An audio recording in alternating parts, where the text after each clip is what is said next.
Assalamualaikum warahmatullahi wabarakatuh. Perkenalkan, kami dari kelompok 6 akan menjelaskan tentang teknologi digital. Perkenalkan, nama saya Muhammad Agni Ilman. Perkenalkan, nama saya Sabrina Shalati. Perkenalkan, nama saya Muhammad Janal Farizki. Perkenalkan, nama saya Nurelda Natasha.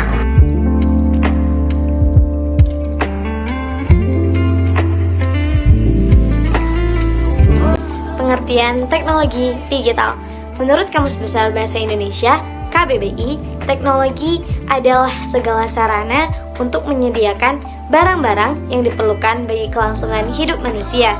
Sedangkan teknologi digital itu sendiri merupakan teknologi berbasis sinyal elektrik komputer yang sinyalnya bersifat terputus-putus dan menggunakan sistem bilangan biner dalam penghitungannya. Perbedaan antara teknologi digital dan teknologi analog.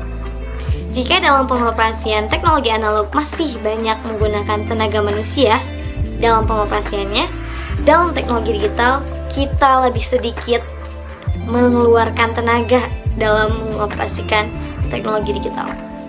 Karena hampir semua dalam teknologi digital sudah berjalan dengan otomatis. Perkembangan teknologi digital. Nomor 1, perkembangan komputer. Perkembangan komputer terlihat pada dekade 1980-an. Komputer menjadi mesin yang sangat akrab bagi masyarakat umum di negara maju, dan jutaan orang membeli komputer untuk digunakan di rumah. Nomor 2, lahirnya World Wide Web atau WWW. Sejarah web dimulai di European Laboratory for Practical Physics yang lebih dikenal dengan nama CERN di kota Geneva dekat perbatasan Prancis dan Swiss. CERN merupakan satu organisasi yang didirikan oleh 18 negara di Eropa di bulan Maret 1989. Nomor 3, situs jejaring sosial. Situs jejaring sosial merupakan sebuah web berbasis pelayanan yang memungkinkan penggunanya untuk membuat profil, melihat list pengguna yang tersedia, saat mengundang atau menerima teman untuk bergabung dalam situs tersebut.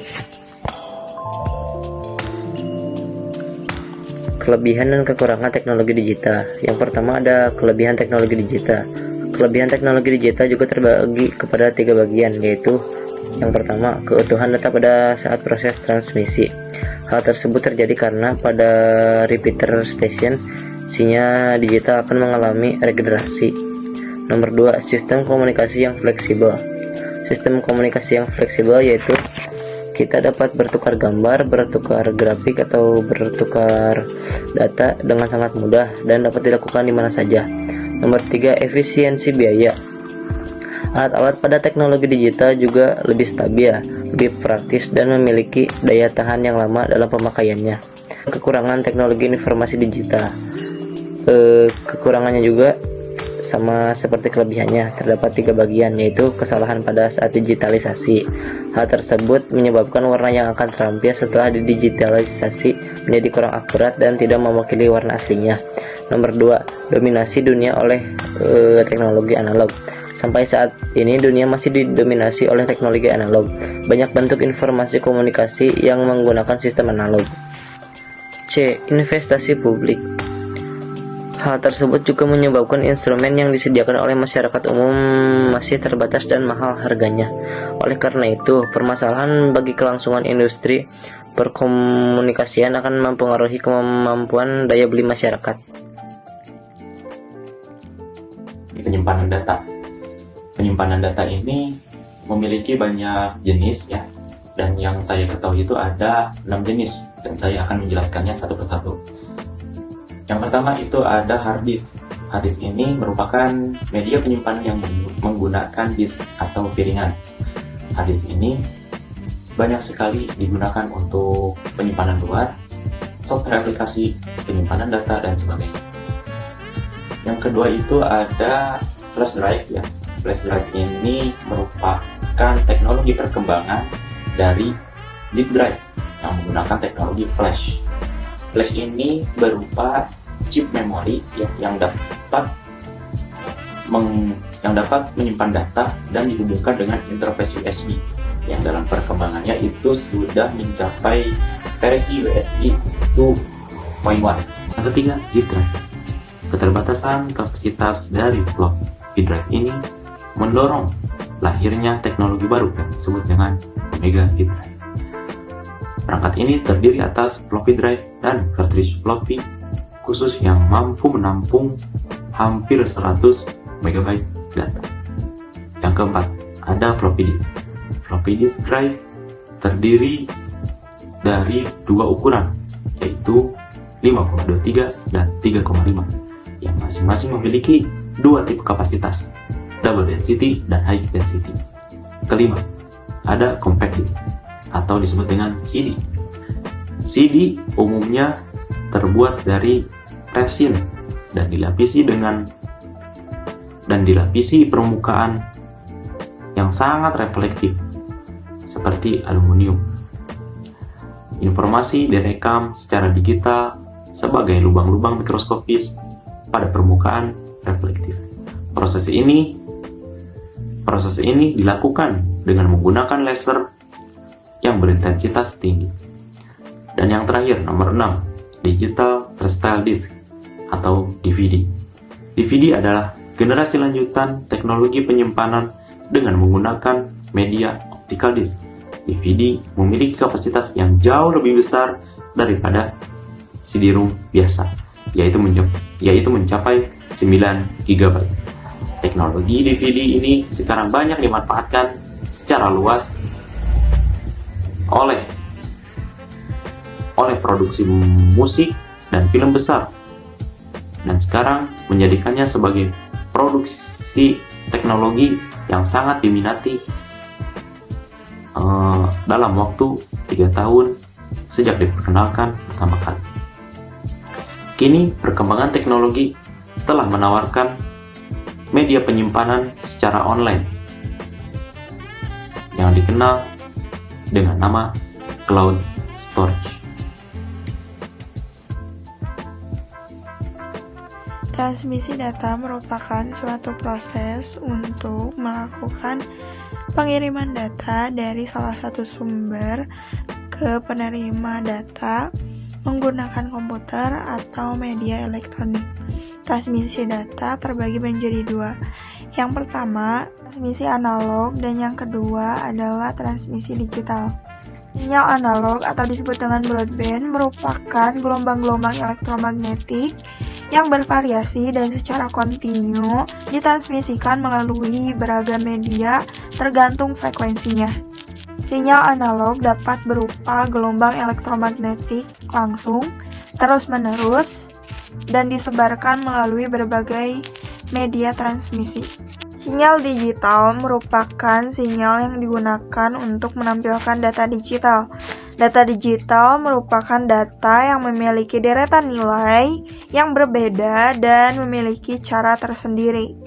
Media transmisi data yang pertama adalah kabel atau WID. Kabel atau WID ini biasanya digunakan untuk melakukan proses transmisi data yang terdiri dari beberapa macam, yaitu yang pertama adalah kabel pilin, koaksial, dan serat optik. Yang kedua adalah nirkabel atau wireless. Wi-Fi atau dikenal sebagai wireless adalah media yang hanya bisa ditransmisikan data dan tidak untuk dijadikan pemandu.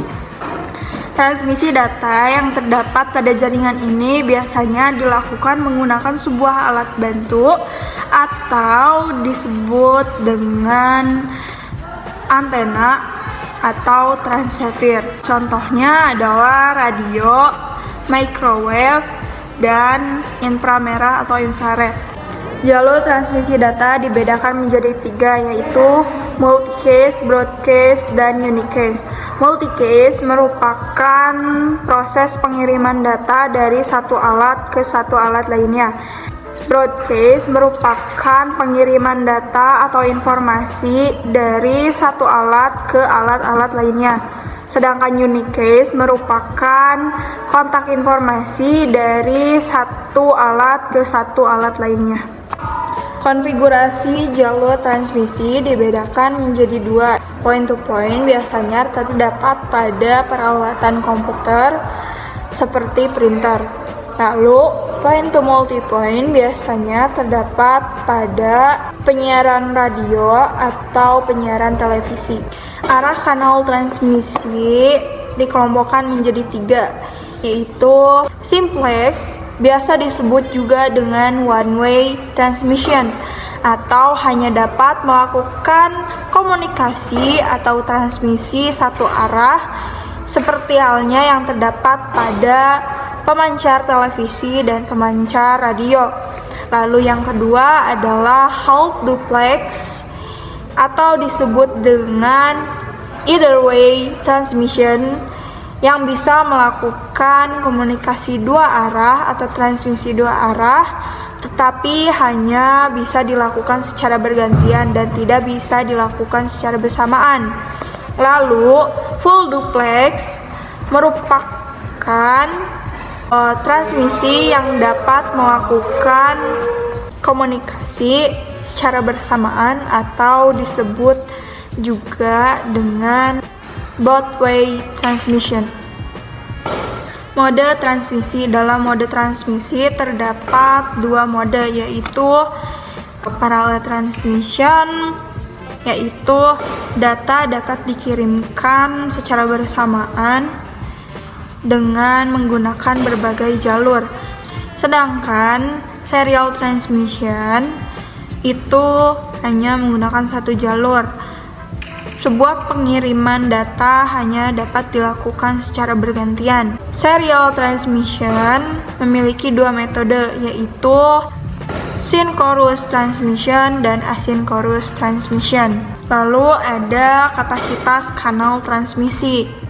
Kapasitas kanal transmisi adalah kemampuan suatu alat atau media untuk melakukan penyaluran informasi dalam satuan waktu detik. Broadband frekuensi adalah jalur yang lebih lebar untuk memindahkan lebih banyak data dan lebih tinggi dibandingkan dengan frekuensi yang lebih kecil atau narrowband. Lalu, wideband adalah pita dengan saluran lebar dengan kemampuan yang lebih besar dibandingkan dengan narrowband. Contoh teknologi yang termasuk dalam wideband dan broadband adalah pemancar TV, kabel TV atau TV kabel, ATM, dan Sonet. Aplikasi-aplikasi teknologi digital di dalam kehidupan sehari-hari. Di bidang pendidikan, ada Google Classroom yang selama pandemi sangat membantu kita di dalam proses belajar mengajar. Kemudian ada PowerPoint yang membantu kita dalam presentasi. Terus ada juga Zoom meeting. Kemudian di dalam bidang komunikasi ada media sosial seperti yang kita ketahui, TikTok, Facebook, Instagram, Twitter, mungkin media-media sosial lainnya. Terus ada yang lebih pribadi, mungkin WhatsApp. Kemudian di bidang advertising, kita hanya perlu satu aplikasi untuk membuat banner, spanduk, poster, name tag, atau hal-hal yang berbau desain. Ini pengiklanan lewat satu aplikasi seperti contoh Canva. Di situ kita benar-benar bisa mengeksplor sesuai kreatif kita, semau kita. Kemudian di dalam bidang transportasi, teknologi digital juga sangat membantu kita. Untuk transportasi dalam penjualan juga sangat membantu. Seperti dalam Shopee, kita belanja di Shopee, terus transportasi barangnya diantarkan oleh GNT. Terus kemudian di dalam bidang pengarsipan ada aplikasi-aplikasi yang sangat bermanfaat di bidang ini seperti Drive, Google Foto.